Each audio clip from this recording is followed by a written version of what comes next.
desde la conciencia de que es necesario integrar las cosas.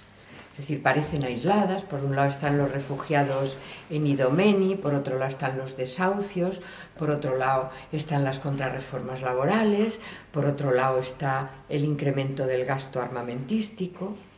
Es la necesidad acuciante de tener una visión global. Yo creo que la izquierda ha tenido esa visión de separar las cosas, que yo creo que en eso hemos estado imbuidos por el poder, que cuanto más dispersos y más separados, pues mejor para ellos, ¿no?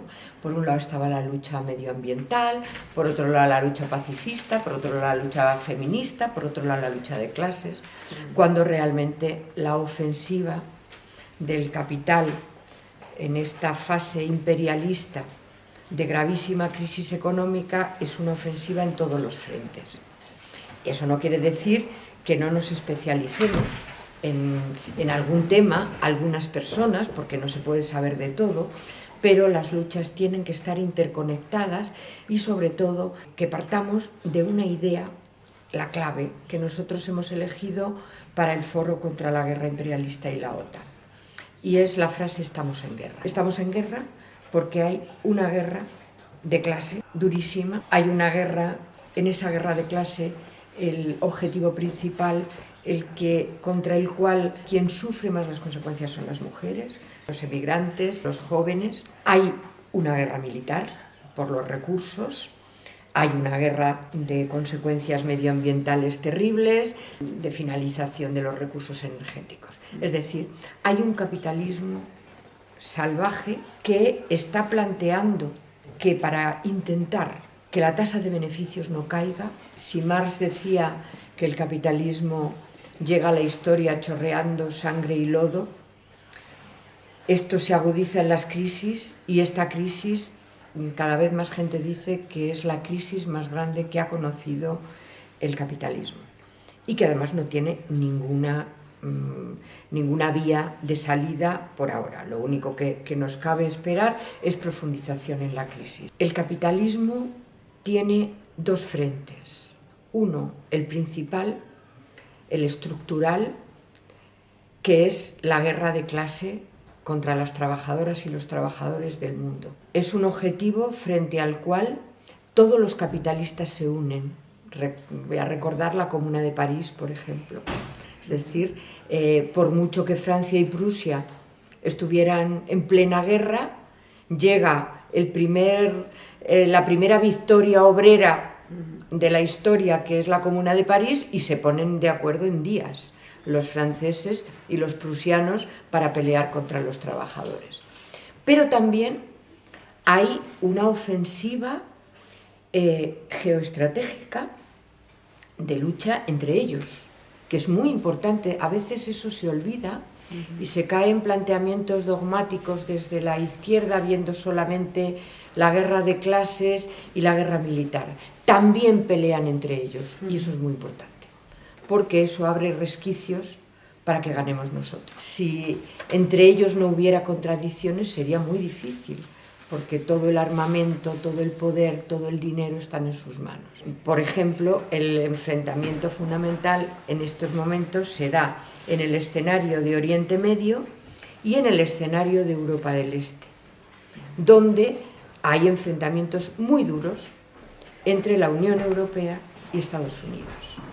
Una Unión Europea interesada desde el punto de vista económico en las relaciones con Rusia, y unos Estados Unidos que han identificado que para controlar el mundo tienen que controlar el núcleo, digamos, euroasiático, dentro del cual está Rusia. Entonces, en este momento que nosotros estamos viendo una sensibilidad enorme con el tema de las refugiadas y los refugiados, que a mí me recuerdan, y la memoria histórica también es muy importante no perderla, me recuerdan los refugiados republicanos en las playas de Francia, igual, con alambres de pinchos, rodeados de soldados senegaleses y tirándoles las barras de pan así a que la cogieran al vuelo. Es decir, que nosotros tenemos una historia también de refugiados y refugiadas. eso que está teniendo un gran impacto emocional en mucha gente y con razón, se está ocultando desde los grandes poderes, desde los medios de comunicación e incluso desde muchos partidos de la izquierda.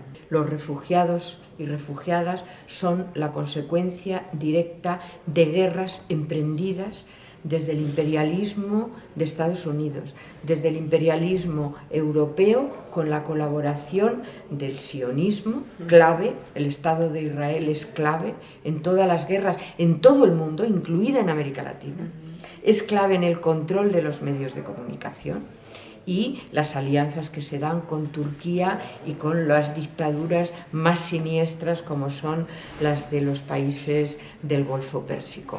Por lo tanto, la solidaridad con los refugiados y refugiadas tiene que tener el sello indeleble de la lucha contra la guerra imperialista y la OTAN.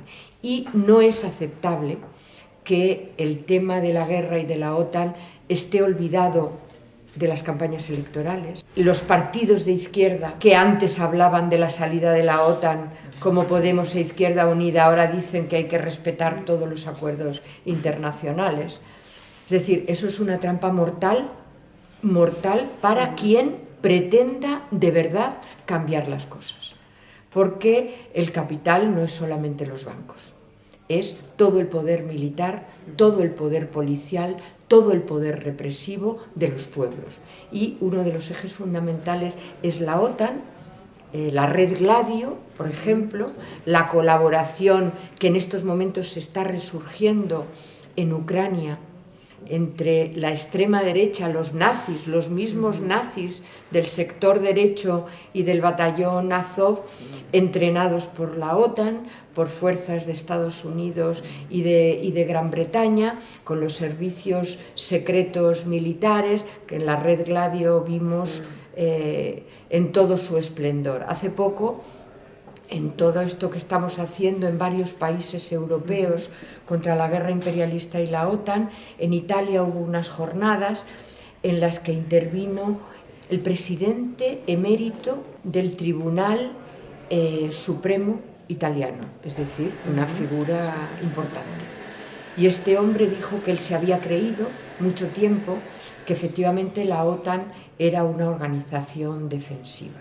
Intervino 7 minutos para decir que estaba en condiciones de afirmar y de testificar de que todos los atentados siniestros, los de la estación de Bolonia, los de la Plaza de la Loggia en Brescia, los de la Piazza Fontana en Milán, todos esos atentados habían sido perpetrados con explosivos de la OTAN, que utiliza exclusivamente la OTAN, y habían sido planificados desde las bases de la OTAN con participación de los masones de la Logia P2, de altos cargos militares italianos, de servicios secretos y de mandos de la OTAN y de la CIA. Escuchando eso, de esa voz, nos tenemos que dar cuenta de que la ofensiva de clase está armada y que no podemos seguir dejando que la gente de la calle, por ejemplo en Madrid hicimos un documental y preguntamos en la Ciudad Universitaria de Madrid a la gente qué sabía de la OTAN, y la gente respondía, universitarios y universitarias, diciendo que era una ONG encargada de la protección de los derechos humanos. Claro, si vamos así por la vida nos las van a dar todas en el mismo lado. Y ahora que ellos son más débiles, porque cada vez se les ve mejor la cara de criminales y de ladrones, nosotros tenemos, como espero que la plataforma de Burgos haga, como estamos intentando desde otros pueblos, acabar con la impunidad del crimen de una manera que está en nuestras manos, y es por lo menos poner información al servicio de la gente. A ver, hay reivindicaciones estratégicas permanentes, que tiene que ser la salida de la OTAN y el desmantelamiento de las bases. Por supuesto, la salida de la Unión Europea y del euro. La Unión Europea, que no tiene fuerza militar propia, de eso se ha encargado Estados Unidos, sin embargo, está utilizando un arma de destrucción masiva de derechos sociales y laborales, como es el pago de la deuda. Y eso es lo que nos espera. Después de las elecciones, el gobierno que salga, si acepta el marco de la Unión Europea y del euro, va a tener que aplicar en 6 meses recortes que, según se calcula, equivalen en 6 meses a la mitad del gasto público anual de todo el Estado. Pero en relación con el tema de la salida de la OTAN y de la Unión Europea, no vale decir, como dice Podemos, que hay que buscar una mayor autonomía de España y de Europa en el marco de la OTAN. Por favor, eso es llamarnos idiotas. Porque claro, o sea, desde el primer momento, el jefe necesario, siempre, la máxima jerarquía de todas las fuerzas de la OTAN en Europa es un general estadounidense. Y Estados Unidos crea la OTAN más que para domesticar a la Unión Soviética, para controlar Europa. Es decir, que es pedir algo absolutamente contra natura. Tampoco vale, en mi opinión, lo que dice Izquierda Unida, que se disuelva la OTAN. La OTAN, ¿cómo se va a disolver la OTAN? La OTAN no se va a disolver, pero nosotros y quien gobierne este Estado tiene la responsabilidad de que la soberanía, a ver, ¿qué soberanía hay aquí? ¿Va a haber una instalación de armamento nuclear táctico en todas las bases nucleares? Los gobiernos sucesivos, incluido el PSOE, por supuesto, renuncian a preguntar si hay armamento nuclear en los submarinos, en los aviones que sobrevuelan nuestro cielo. Es decir, se están incumpliendo todas las condiciones del referéndum de la OTAN, todas. Estratégicamente hay que plantear la salida de la OTAN y la Unión Europea. Ahora, yo creo que para que un pueblo y una clase obrera desinformada por los medios de comunicación lo entienda, no vale repetirlo. Hay que intentar acercar al máximo a su entendimiento concreto lo que está pasando. Hay que decir que el Estado español, en época de gobierno PSOE, ha contraído una deuda en armamento militar sofisticado de 40.000 millones de euros, que está haciendo, a mayor gloria de la industria armamentística, porque está haciendo que no hay dinero ni para repuestos. Es decir, compramos lo más moderno de todo, pero luego cuando se estropea algo ya no hay dinero para repararlo. Hay que intentar decir que en las maniobras militares como las que se hicieron el año pasado en el Estado español se están utilizando armamento cargado con uranio empobrecido, y que eso tiene repercusiones muy graves sobre la salud de la propia, no ya de los que les echan las bombas, que claro, sino de los lugares, de las tierras y de las personas que están en los alrededores. Yo creo que es muy importante que cuando se habla de soberanía, hay que decir que aquí, en este Estado, quienes se dicen tan patriotas de la unidad de España y de no sé qué, realmente han vendido la soberanía de nuestros pueblos al imperialismo de Estados Unidos y a el dictat de la banca alemana y de la Unión Europea en el plano económico. Esos son los patriotas. Entonces, claro, la recuperación de la soberanía de los pueblos sobre sus propios recursos incluye también la soberanía en el plano de la ruptura con cualquier alianza militar y de la neutralidad. Pero yo creo que es muy importante hacer pedagogía.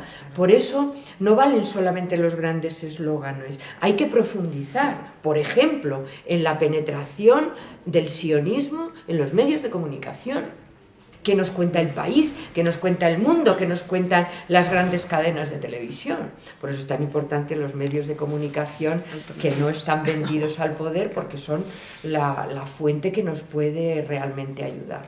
Estamos convencidas de que estamos haciendo una labor importante, porque lo que más duele es que los criminales de los gobiernos, los criminales de altos mandos del ejército, de los servicios secretos, están tomando decisiones que son crímenes contra la humanidad de manera absolutamente impune. Nosotros no tenemos fuerza para juzgarlos y para hacer una sentencia judicial que les condene en función del crimen perpetrado, pero sí que podemos hacer algo muy importante. En primer lugar, informar y, en segundo lugar, hacer una condena moral y política fundamentada en hechos. Creemos que no basta con decir que son unos criminales y que hay muchas guerras. Creemos que hay que documentarlo. Entonces, por eso también queremos invitaros a Burgos, como están participando otras personas, a profundizar e investigar. Es decir, en función de lo que cada cual sabe o lo que le interesa, qué está pasando para el cierre de las pocas cadenas de televisión digital árabes no controladas por Arabia Saudí o por Israel. Cómo se está articulando las resistencias, porque creemos que eso es muy importante. Es decir, hay gente que está resistiendo y que está ganando. Por ejemplo, la resistencia árabe, que claramente está articulada en torno a Hezbollah, nos parece importantísimo. Que se esté articulando un frente laico, no confesional, antiimperialista y antisionista. Que la resistencia árabe en diferentes países se esté coordinando. ¿Qué está pasando en la resistencia en Ucrania? ¿Cómo están resistiendo los palestinos? ¿Cómo se está resistiendo en América Latina? Y eso hay que investigarlo, no vale solamente 4 palabras como lo estoy diciendo yo ahora. Entonces creemos que va a ser la segunda sesión del Tribunal Permanente de los Pueblos los días 18 y 19 de junio, y en esta segunda sesión vamos a tratar sobre Palestina como corazón y columna vertebral de la intervención imperialista en Oriente Medio, Ucrania como el Donbass, la intervención imperialista en toda la Europa del Este, Venezuela como la intervención imperialista en América Latina, ¿no? Todo desde el punto de vista de la guerra económica, de la guerra mediática, de las legislaciones, de las resistencias. Pero hay otro trabajo fundamental, que es la elaboración colectiva y la investigación hasta donde podamos, cada cual, con gente que está, afortunadamente Internet permite trabajar juntos a gallegos o gallegas, con vascas, con castellanas, en temas que cada uno previamente ha seleccionado y que ha delimitado, ¿no?